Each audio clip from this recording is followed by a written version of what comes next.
Hey everybody, Leslie Ohnstad here. We just finished up the paint mixing video and I have a piece of UPO paper I kind of want to go over some different looks of. I've been using white house paint, cheap old Glidden white house paint for a lot of my backgrounds. I'm getting ready, some pieces ready for a gallery that me and my friend Heather got a booth in. So I tried some experiments yesterday for one of the pieces I was doing on what to put in my white house paint. And I'm going to give you a close-up here. I already know I don't want to use Floetrol because Floetrol breaks down the surface tension and we create kind of a squirrely look. Those are not exactly cells. The paint gets confused. It's a nice look. It may be a look that you're achieving. This was actually my white house paint mixed with a little bit of Novaplex pouring medium. And the Novaplex pouring medium, I'm pretty confident, has a surfactant in it that breaks down the tension of the paint and makes it spread a little squirrely versus just plain water and I got cells. Just plain water, I got cells. A little bit of pouring medium, I still got cells, but I preferred the look of just the plain water. And that's what I have here in my bottle. I mixed up some colors in my previous video. I find UPO paper, while it's a little bit expensive, is the best paper to test my colors on. It's nice and slick and has the feel of almost as if it was a canvas. I take one sheet and cut it down into quarters so I'm not wasting any of it. So the colors I have in front of me, I mixed up this hot cinnamon, I mixed up the cinnamon brown and the sky blue. And then while we were off camera, I made a custom, my version of like a quinacridone in gold with half sunflower and half ginger peach. It's actually a glorious color. And I have some black, Artist Loft black, thinned down. Now, the swipe technique that I'm doing, it's a reverse. You're swiping your silicone colors on top of a white that does not have silicone. So even my black has a little bit of silicone in it. So I'm going to start with a little bit of black. Just kind of dribble it across. Now, in a true canvas, I'm going to swipe both ways. I'm going to swipe to the left and I'm going to swipe to the right. So see what this color combination looks like that I'm thinking of. Sorry, fans of hot cinnamon. This particular first test, I'm going to use the cinnamon brown. I'm kind of in love with this gorgeous, yummy brown. It is a red brown. I think I'm going to put this my version of quinacridone gold in first.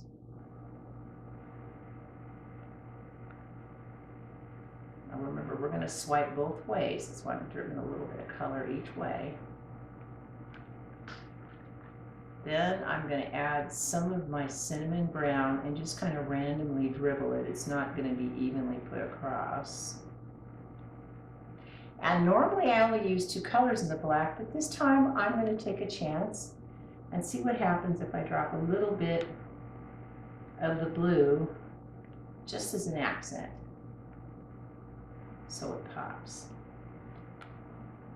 Again, this is just a test on UPO paper, but I do this before I commit to a large canvas. I've been doing these 24 by 36 gallery canvases for a booth that we're preparing for, and it makes sense to test your colors out before you commit to that much paint on that big a canvas.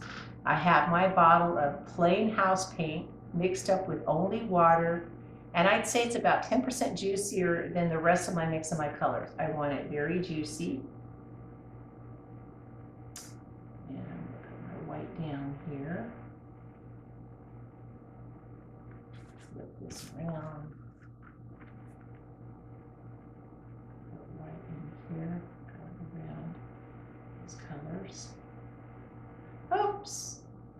I guess we got a little goober in the top and it made it squirt, but that's okay. So I'm going to take my palette knife. Imagine this was an actual canvas. This is the same process I would do on a big canvas or the 11 by 16 I've got sitting back, because we're going to do a canvas as soon as I'm done with this test. But I'm going to add some color on that palette there. So I'm going to spread this paint out as if I was spreading it on my canvas. Same thing on the other side.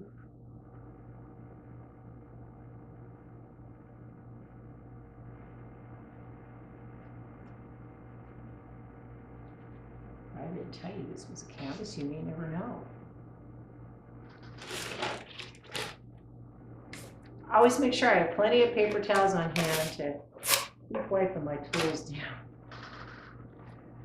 Okay, so even though this is a little bit large, this is what I would be using. I love this inset spatula. They use it for cake making, but it has that little step down here, so you can get right over the top and still have control of it with your hands. So I'm going to go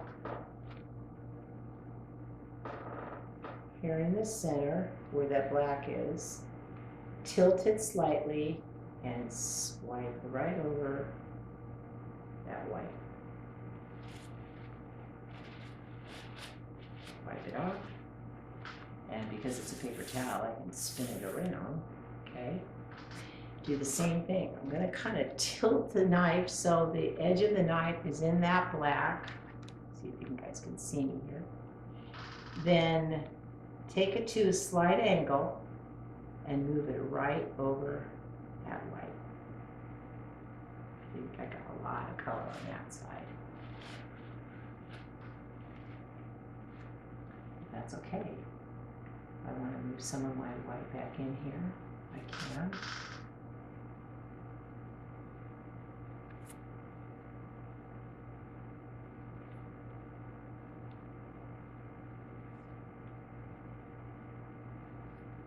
It's up to you the pattern that you find pleasing on your canvas. I really just love that quinacridone gold with that cinnamon brown. As you can see, plenty of cells forming with the silicone with the black and the white house paint. Same thing on both sides. I like this color combination. Probably a little bit too much paint for this size, so let me see what happens if I'm going to just put just a little bit more of the paint off. Could I? I mean, after all, this is an experiment. It's not like I'm doing it on the canvas yet. I had a little bit more interest by not having so much color. After all, this is my piece. I don't have to be stuck with what I do. I always have an option to change. I'm also going to take it and kind of swipe it this way.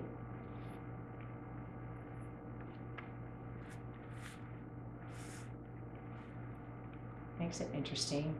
Not bad for a test swipe on a piece of UPO. So let's set that aside, and we're actually going to do our canvas. I have a little 11 by 16 canvas. We put thumbtacks in the back so it can drain properly. For those of you that never saw Anne-Marie Ritterhoff do that, one of my favorite YouTube artists, she was the one that I learned to do that on the back. So I'm going to use those colors. I like those colors. Sorry, Hot Cinnamon fans, we will use Hot Cinnamon in a later video, I promise. Today I'm kind of stuck on that color combination. Maybe it's because I'm getting ready for fall. Okay, now I have used little squeeze bottles. I'll be honest, if you want to have more control, you can get little 1 ounce squeeze bottles with a decorator tip to do these small canvases on. But I'm going to use the popsicle stick because that's what probably most of you have. In between trying to pour out of my cup. So this is the black, have a little silicone in it. I'm going to make the black have some breaks in it. One of the things about this technique that I've learned is you can put too much paint down very easily. It's very easy to have too much paint. That might already be too much black there to begin with.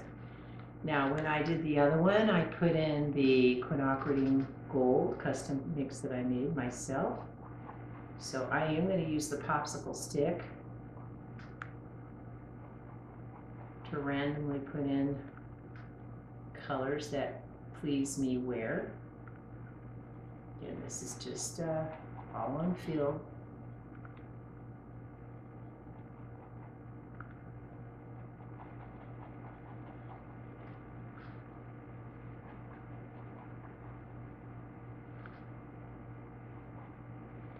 Okay, I love this yummy, yummy, yummy cinnamon brown, and it's dark enough to where it can almost go in the middle, this middle area where the black is. Because it's such a dark color, I'm hoping that it and the black kind of mix together, and it gives a more earthy feel to the black, that it's not swiping just straight black over the top of the color, over the white. I've got a little bit more of an earth tone feel in there by having that cinnamon brown mixed in with that black. And then for accents, because I want just a little pop of blue here and there.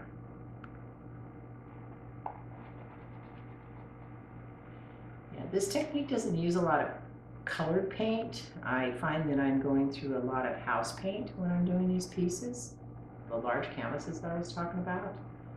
But it's interesting. I don't know. I think I want to, crazy, just a pop of gold there. Okay. Now, the white. Let's take this white. I have it in a squeeze bottle. When we just did it a minute ago, I had a little goober on the top, so I'm hoping my goober is better. Incidentally, for those of you that missed the first video, all the colors have the WD-40 Specialist silicone spray in them, stirred well.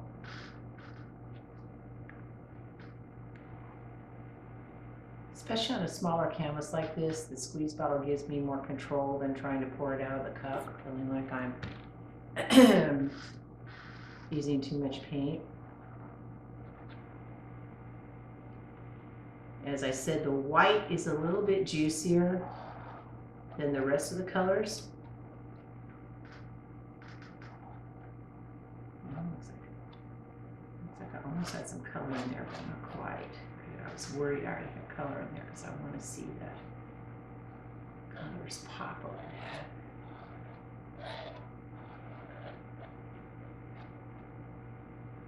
Make sure it's as spread out as evenly as possible. Looks like I put a tiny bit, a little drop of white right in here where that blue curved up. And then I'm going to put my white in here. That's why I like this little squeeze top. I've got control over it. And then put the rest of the white out on the canvas over here.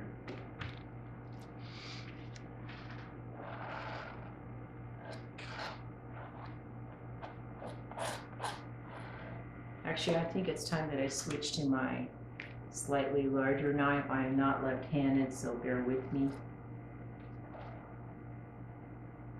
Doing this, I'm going to attempt to do this with my left hand and see how ambidextrous I can be. One thing I can say is the camera doesn't do the primary elements justice. They are absolutely stunning. The colors just pop. But they look better when mixed with an opaque paint, when you use at least one or more opaque paints with 2 to 3 of the primary element colors. Just as opaque paints look better when using a little bit of the eye candy primary elements also look better when using a little matte with it. They go hand in hand. I have one of my favorite customers is always saying, but I want to use all primary elements. And I'm like, B, it's not going to work with all primary elements. Your eye's not going to have a place to rest. So we all like a little bling, but even I have to learn a tiny bit of control. Okay, so let's try to do the same type of swipe from the center, carefully pulling those darker colors over the white like we did on the Yupo paper. So I'm going to go dead center here in the middle, tilt my knife slightly and pull it right over that white.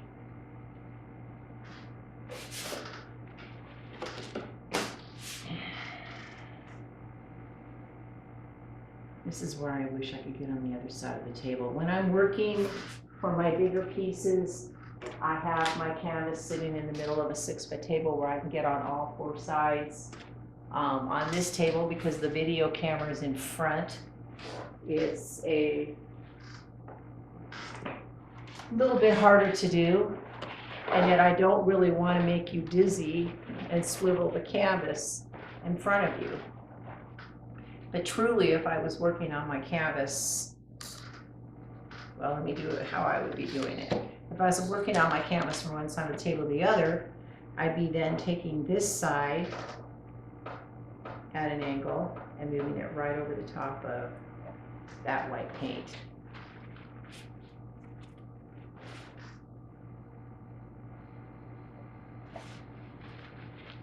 Then I'd be moving to the other side of the table, so you just have to go with me and imagine that we just walked around to the other side of the table and we're going to swipe.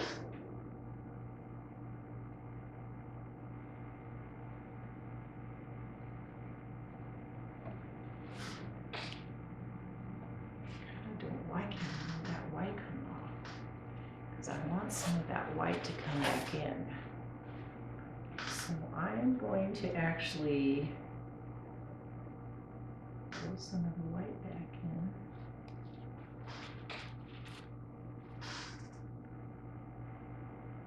See what I can do to kind of double swipe over that area and then swipe this back. I don't want to lose that lovely pattern that we had. Okay, we're going to do this on this end.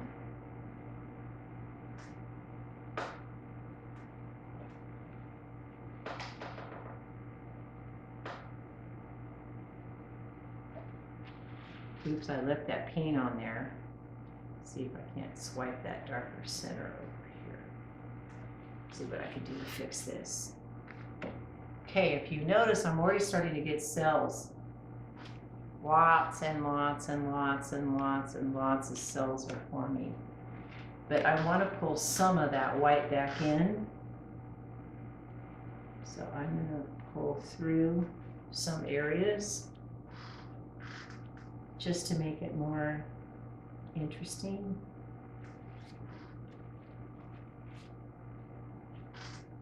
Get some of that white back in. And then swipe the color gently over that white without losing it. See if we can draw some of that color down but not lose that white.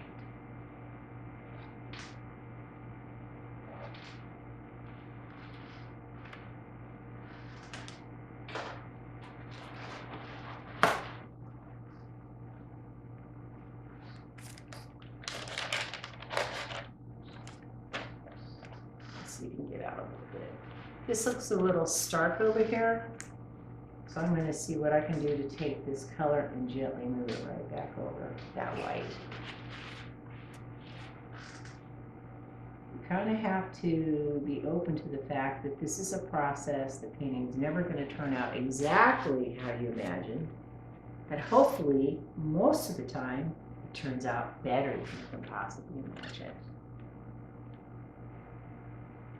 I'm going to tilt this back and forth. So my swipe marks are kind of lost. It looks more like a pour, a random pour. Put it this way so you can kind of see. It looks like a cityscape almost. And I'm going to let some of that color run down so it kind of hides those harsh swipe marks. Okay, in the center.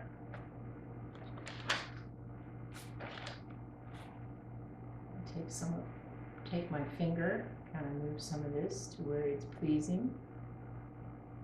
Don't be afraid to put your finger in the paint, kind of touch it after you think it might need it.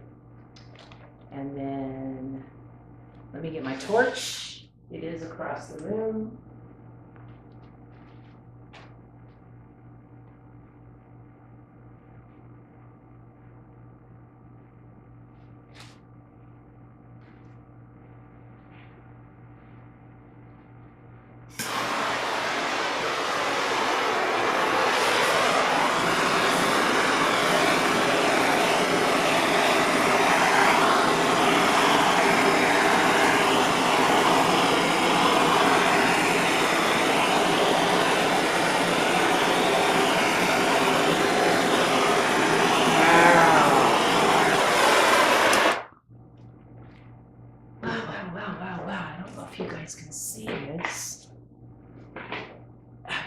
some sections here that you might find it. I really like what's happening here.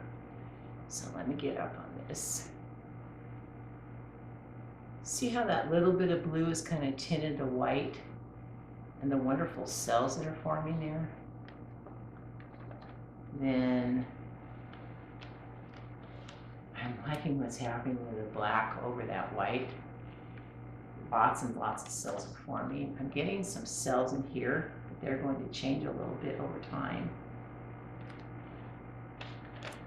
Tell you what I'm going to do. I'm going to let this sit for about 15 minutes and we'll come back and I'll show you any changes on my primary element center swipe. And here's what it looks like, how I would hang it. I think this would probably be the top side. You can decide which way you wanted to flip it around. But there's my finished piece. It's still wet, but this is a nice little abstract we can hang on the wall. Imagine if this was in a 24 by 30. Thanks for watching. Bye guys.